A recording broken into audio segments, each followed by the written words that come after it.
वडापाव आणि मुंबई यांचं असं अतूट नातं आहे. मग आज मी पण सकाळी मस्त वडापाव खाल्ला नाश्त्यामध्ये, काही बनवलं नव्हतं. नाश्ता वगैरे करून घेतला आणि छान अशी रेडी झाली. कारण एक माझ्या परिचितच्या भाभी आहे, त्यांच्याकडे मला जायचं होतं. मी लास्ट इयर त्यांच्यासोबत छान इथे होळी वगैरे सेलिब्रेट केली. मी लास्ट इयरलाच इथे आली, फारशी कुणाला ओळखत नव्हते. पण एका वर्षात छान असे रिलेशन झाले. छान म्हणजे मैत्रिणीसारखे आम्ही राहतो.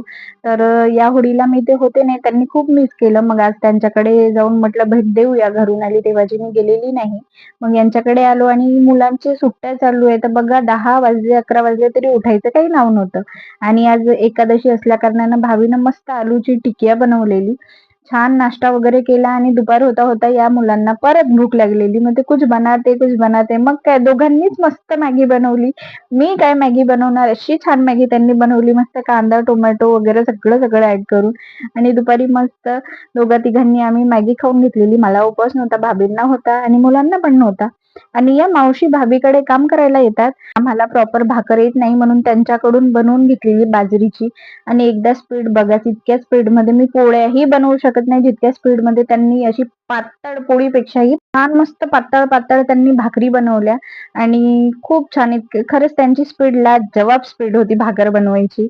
आणि इथे वांग्याचं भरीत आणि भाकरीचा छान ताव मारला. मस्त जेवण करून घेतलं. थोडा मग बर्फी वगैरे, पेढे वगैरे होते, छान खाऊन घेतले. पापड-बिपड परत भासभूस करून खाल्ली. इथं आल्या आणि काही खाल्लं नाही असं होऊच शकत नाही. विदाऊट खाल्ल्याशिवाय जातच नाही.